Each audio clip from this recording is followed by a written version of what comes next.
Baik, kali ini saya akan memberikan tutorial penginputan aset yang diperoleh tahun 2024, 2023, 2022, 2021 ke belakang ya. Dimana kita sekarang di posisi tahun 2025 ya, 2025 kita.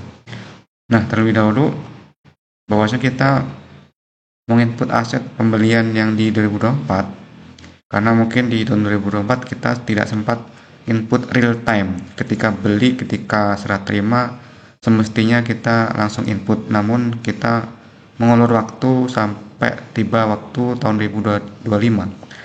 Nah, untuk itu kita harus loginnya tahun 2024 ya. Nah, dengan cara kita masuk usernya ini linknya ya, jangan sampai salah karena kebanyakan teman-teman kabupaten terutama Tanggamus linknya jangan yang lokal host yang saya praktekkan, tapi yang ini. Oke, kita langsung login.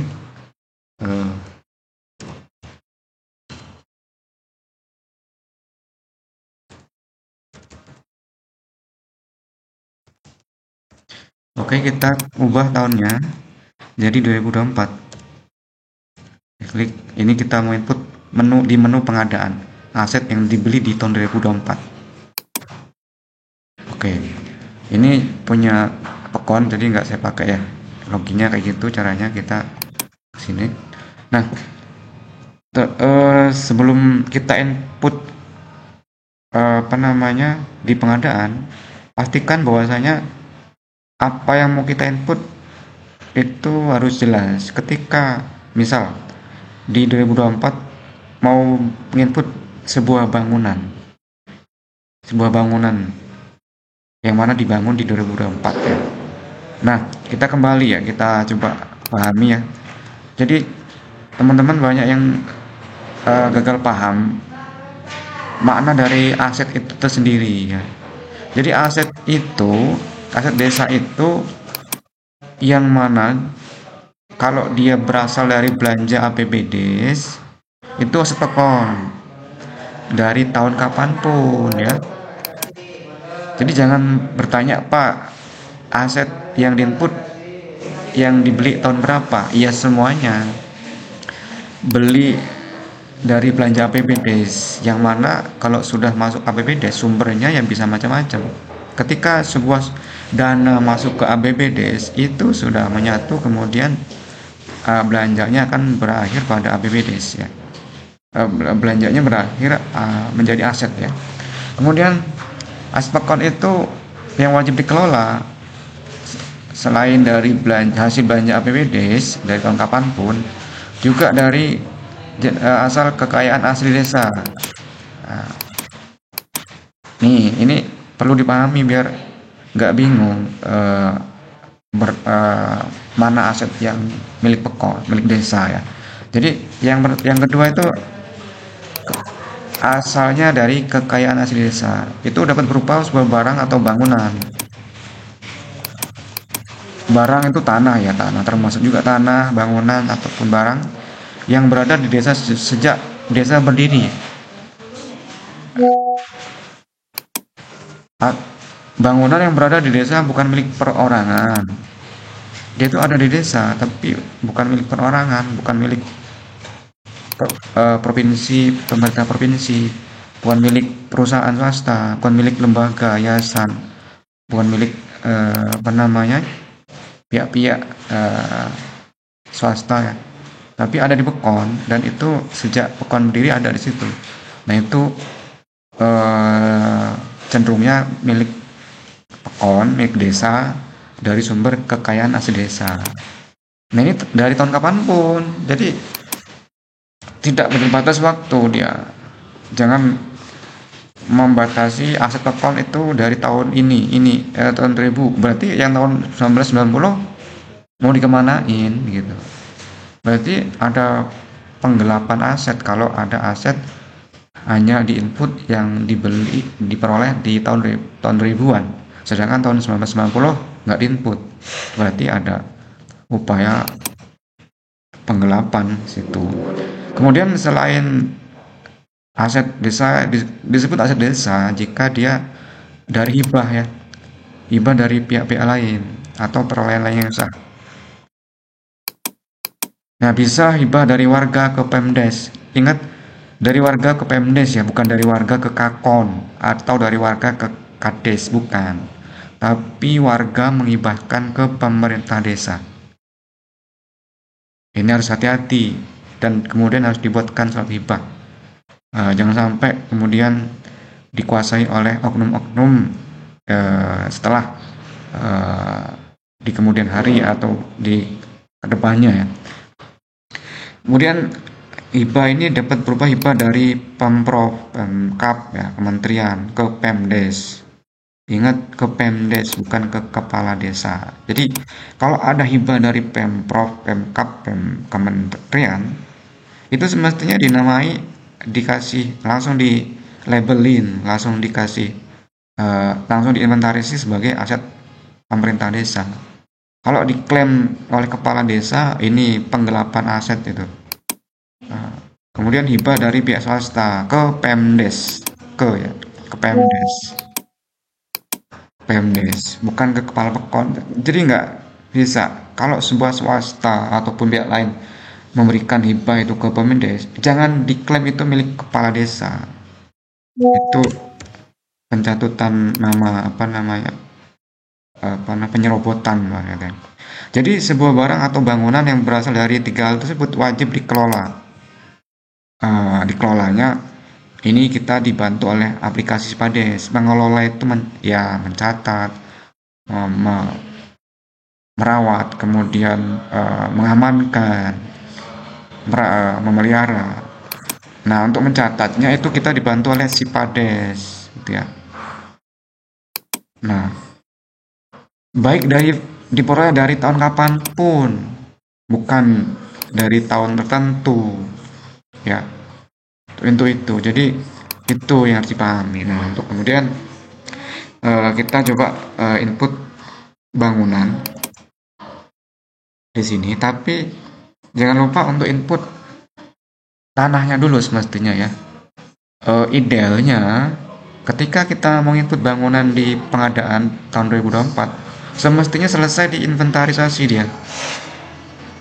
Inventarisasi itu tahun-tahun lalu lah bahasanya itu lah.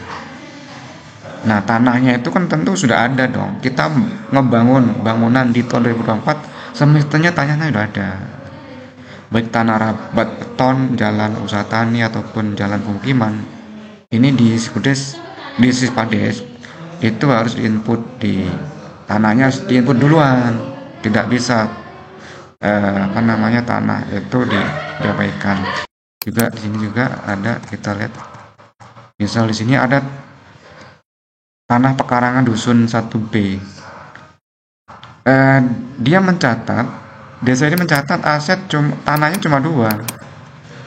Nah, ini tentu kalau dicek dengan benar, inventarisasi dengan benar, ya nggak cuma 2 ya. Coba kita lihat di bangunannya. Di sini ada balai pekon. Kemudian ini juga salah penempatan ya, gedung ini plester beton. Jadi misal di sini balai pekon ya. Balai pekonnya tuh di sini ada nggak tanahnya? Nah kan nggak ada. Ya nggak mungkin juga kan bangunan ini ngambang di udara. Tentu dia punya tanah. Semestinya di sini ada tanah balai pekon gitu kan. Semestinya lengkap tanah. Jadi yang diinput di inventarisasi tanah itu tanah-tanah milik pekon, baik tanah berasal dari kekayaan asli desa atau dari beli dari APBD, selalu dari hibah. Nah itu juga masuk tanah jalan pemukiman, yang mana pekon punya bangunan, desa punya bangunan, tentu tanahnya juga milik pekon, milik desa. Itu yang sering dilupakan ya.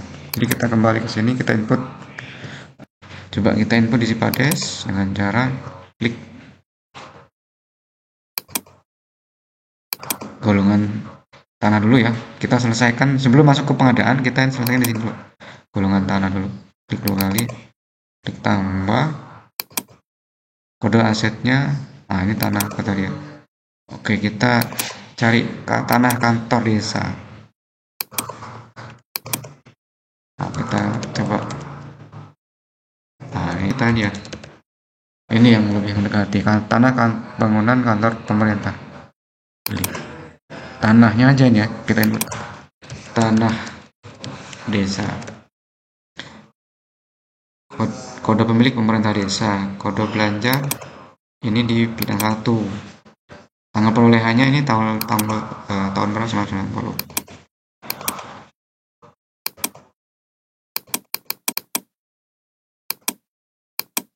Kemudian luasnya 1 meter persegi. Kemudian status. Nah, ini kita pilih bukti lainnya, bukti inventarisasi ya. Karena kita catat dari proses inventarisasi.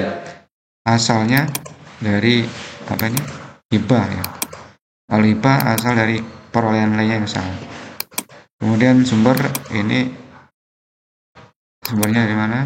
Hibah ini berarti sumber dananya swadaya masyarakat.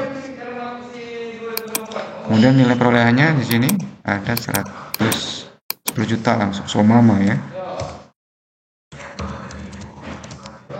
Kemudian kondisi baik, perolehannya dari inventarisasi kita dapatkan tanggal pembukuan misal kita lakukan di 2024 ya. Alamatnya Dusun 1 RT 3 semua ya. Kemudian batasnya ini silakan diketik tanah warga. Susi lah siapa namanya ya. Tulis namanya tanah awan-awan. Tanah jalan atau tanah. Ini bisa kita kasih keterangan tanah kantor desa. Klik simpan. Nah, ini kita input tanah bangunan inventaris. Ya, selanjutnya kita cobain cetak hasil inputan tadi ya. Tanah dan bangunan. Tanahnya perolehannya tahun 1980, bangunannya dibangun 2024. Kita klik cetak laporan transaksi, kemudian keep tanah ya.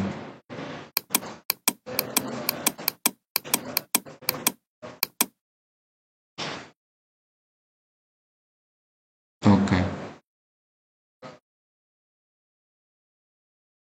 Nah, tanahnya udah ada, kemudian bangunannya coba kita ke gedung bangunan kantornya.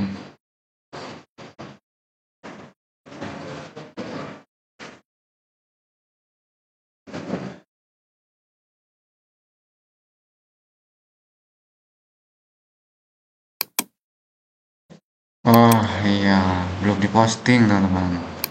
Kita ke pengadaan ya. Kalau belum diposting dia nggak tampil di laporan. Gedung ini.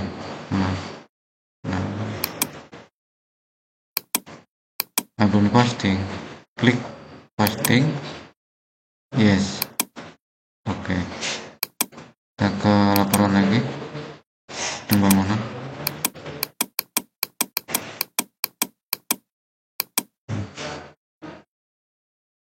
Nah, ini udah. Jadi ini bagian ya. Ini pengadaan 2024.